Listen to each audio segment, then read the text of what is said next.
When I, 19 female, was 3, I was diagnosed with cancer.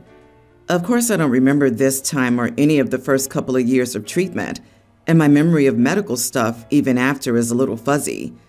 However, I am aware of the fact that my parents devoted a lot of time, money, and attention to me when I was newly diagnosed and when treatment started, for the first 3 years or so actually. It made my siblings very jealous, and it sounds like my parents emotionally abandoned them and made them feel selfish for having wants and needs while I was sick. I don't remember any of it, but I have been told enough about those times. That jealousy turned into resentment, and it fractured the relationship between us. They didn't see why being sick meant that they had to lose their parents, and I totally get that. At some point, my parents also started to resent me for taking up so much time. The switch flipped with my parents, and it seemed to line up with the time when I was really sick from all the treatments and being dragged around the country to our local hospital and a children's hospital. My mom mentioned a few years ago that I was ungrateful for all they had done and had told them that I didn't want the medicine anymore. This is not a memory that I have, but I do remember feeling so tired as a really young kid. By the time I got better, I was tiny. I had trouble with food and had not lived a very normal kid life.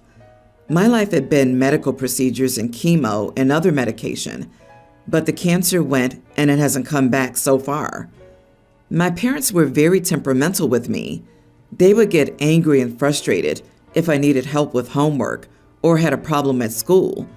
I couldn't say anything about needing their help without it being very clear they were angry. My siblings remained very distant. My parents would try to make it up to them sometimes, and other times they got similar treatment to me, just maybe a little less harsh than my parents were with me. They may have been way more harsh with them when I was sick. It was toxic, and every time I tried to reach out to my siblings and say how sorry I was for what had happened, they made their stance clear, and I knew they didn't want me in their lives. They all moved out over several years ago, and I don't have any contact with them now. I tried again after I moved out and was ignored. I had no contact with my parents over a year ago and moved out. It's been great, but they reached out to me on social media a few weeks ago and told me Dad's 60th birthday party is soon, and I need to be there. I ignored the first message, so they sent it again. And they told me that it was an order and I needed to do this for them, that I needed to make it up to them. I replied that I was tired of being punished for having cancer and would not help them keep up a facade. They called me ungrateful, spiteful, and selfish, and I had no idea how much they had sacrificed for me. I blocked them, but their words have made me question myself. Am I the idiot? Not the idiot. No child chooses to get cancer. It just happens.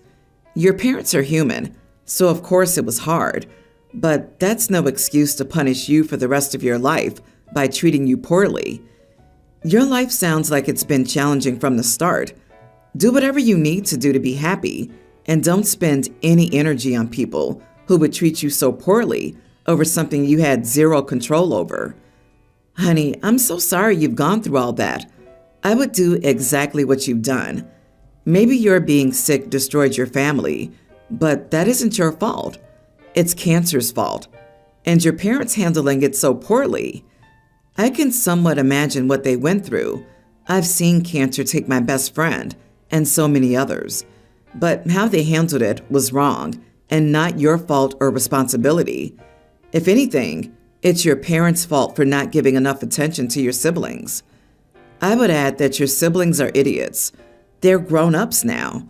It's not their fault that they adopted your parents' attitude toward you when they were children, but as adults, they should realize what happened and not blame you. Ooh, and tell them exactly where to put their order. You're a grown woman living on your own, and the fact that your parents still think you're going to respond to demands is laughable. Block, block, and block some more. I pray for your continued good health.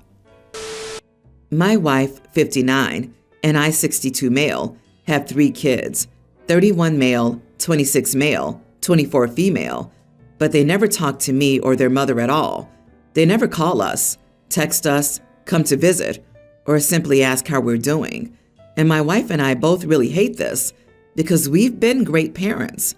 We both get that they're all adults, but they could at least say hi, even just once a month, but they never do. It's incredibly hurtful as a father, and my wife feels the same way. We love our children, and we did the best we could to raise them, just to be completely ignored by them in return.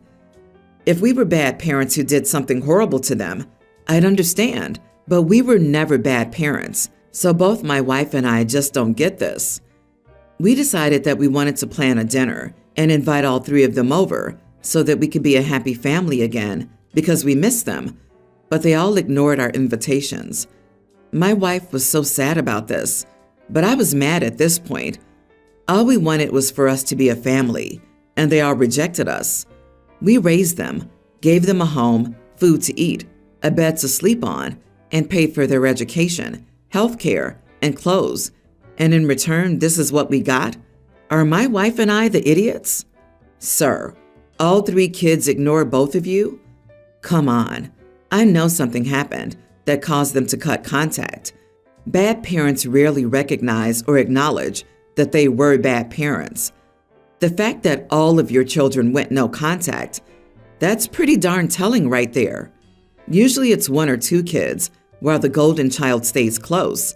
But if every single child goes no contact, that tells me there were major issues across the board that you're pretending weren't real problems. Dude, you met the bare minimum requirements of having kids and housing and feeding them.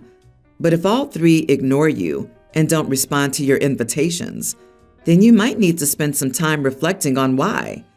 Have you tried to ask them calmly and in a non-accusatory way why they don't contact you guys?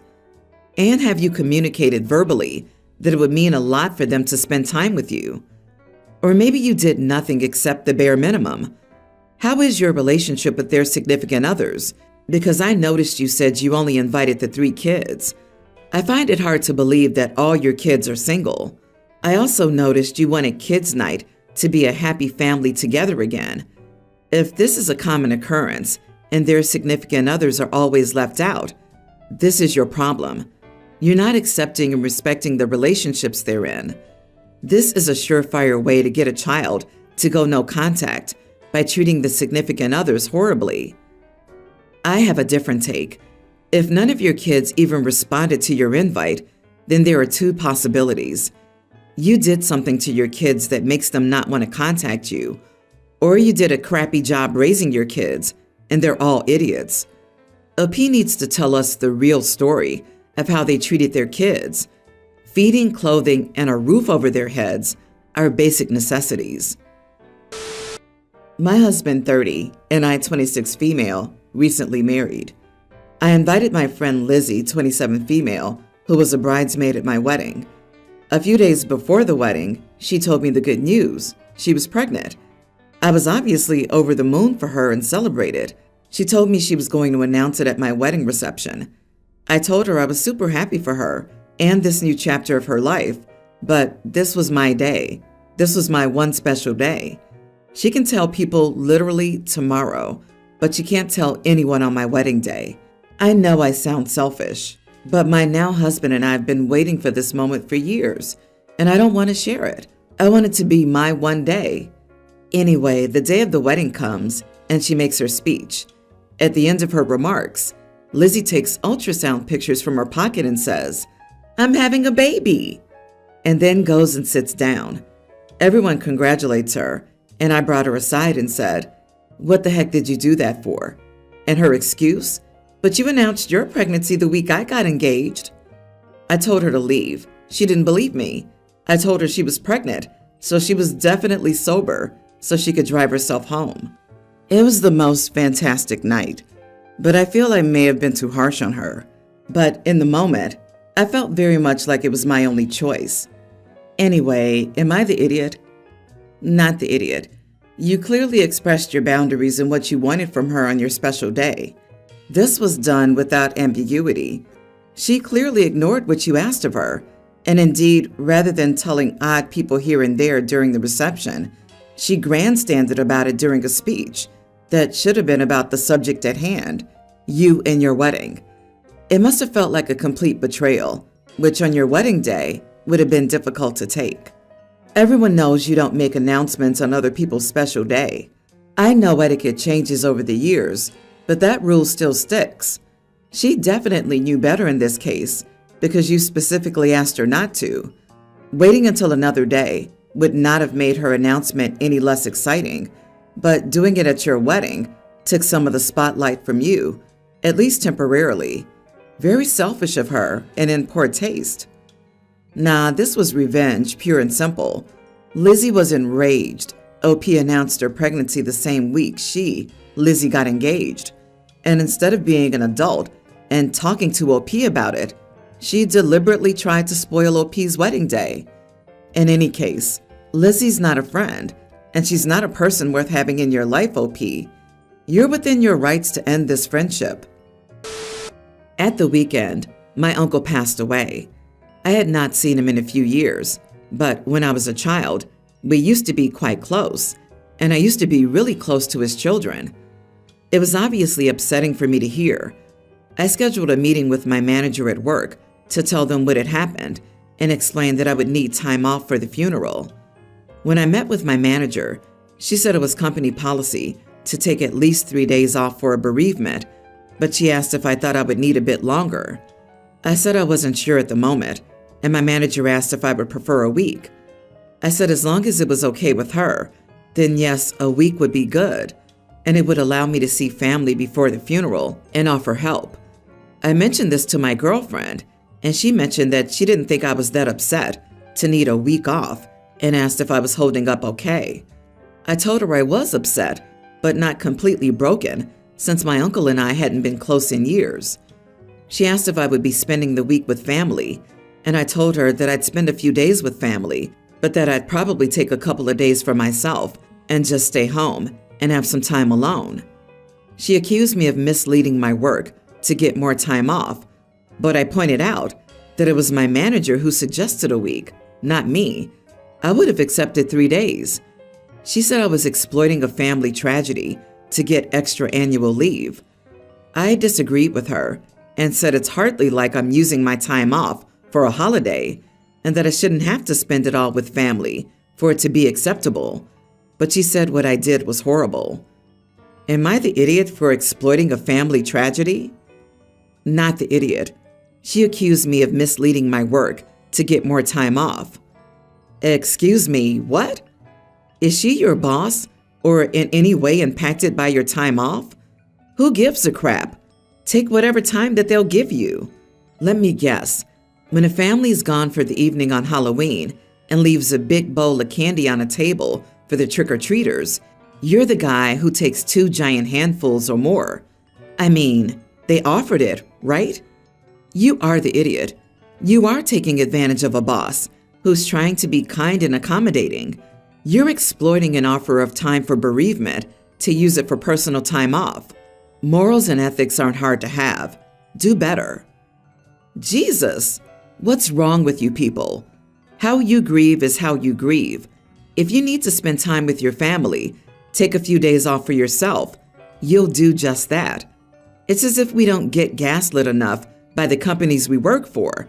LOL. OP, your work offered it, so clearly they can accommodate it. And it's not your girlfriend's business.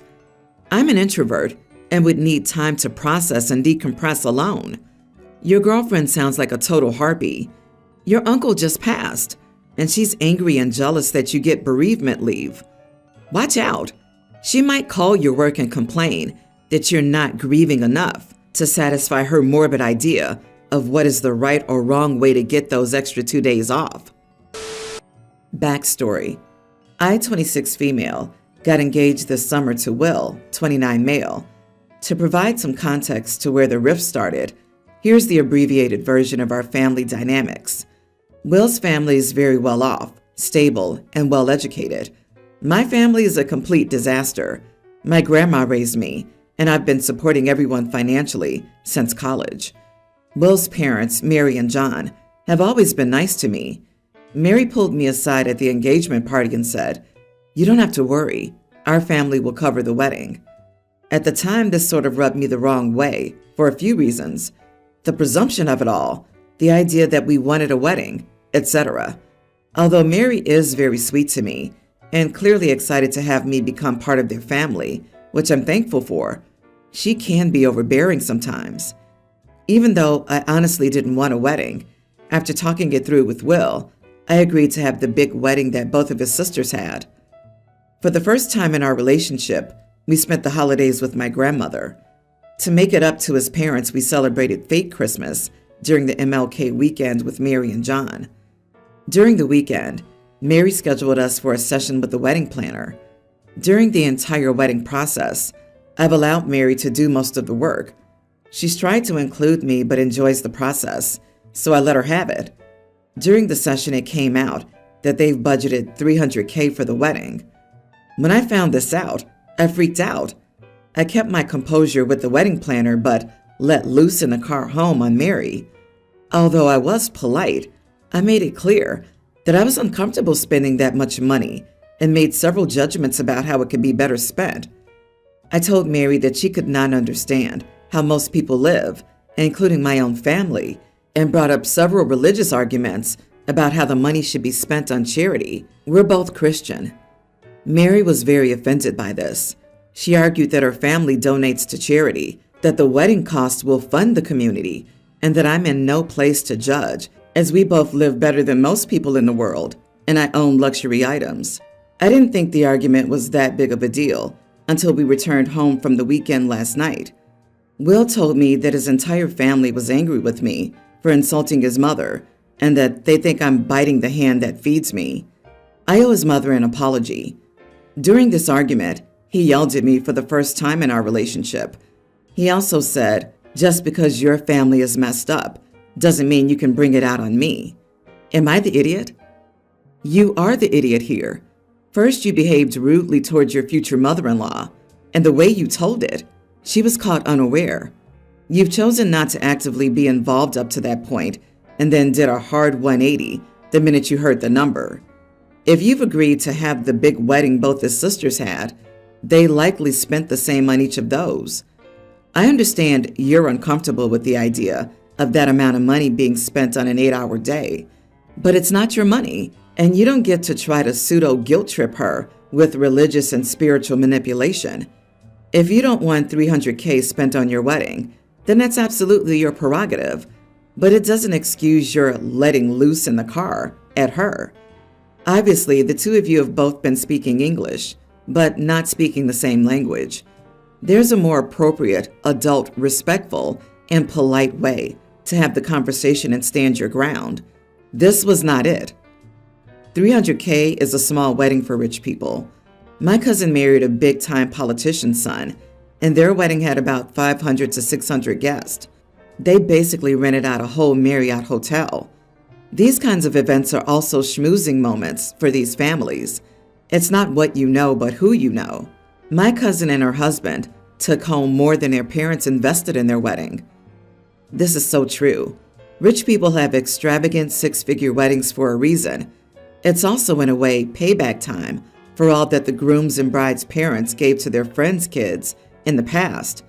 It's reciprocity, and it's very important in that world. OP, it's understandable that you'd be uncomfortable with the budget, but how you handled this was abysmal. Look, you don't have to have a big wedding. You don't have to spend $300K, which is a lot of money. But I don't think you can sit back, let Mary plan everything, and then complain about what she has planned.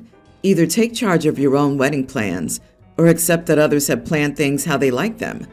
If you're so proud of pulling yourself out of poverty and going to college, use that degree and learn to communicate and not be passive-aggressive.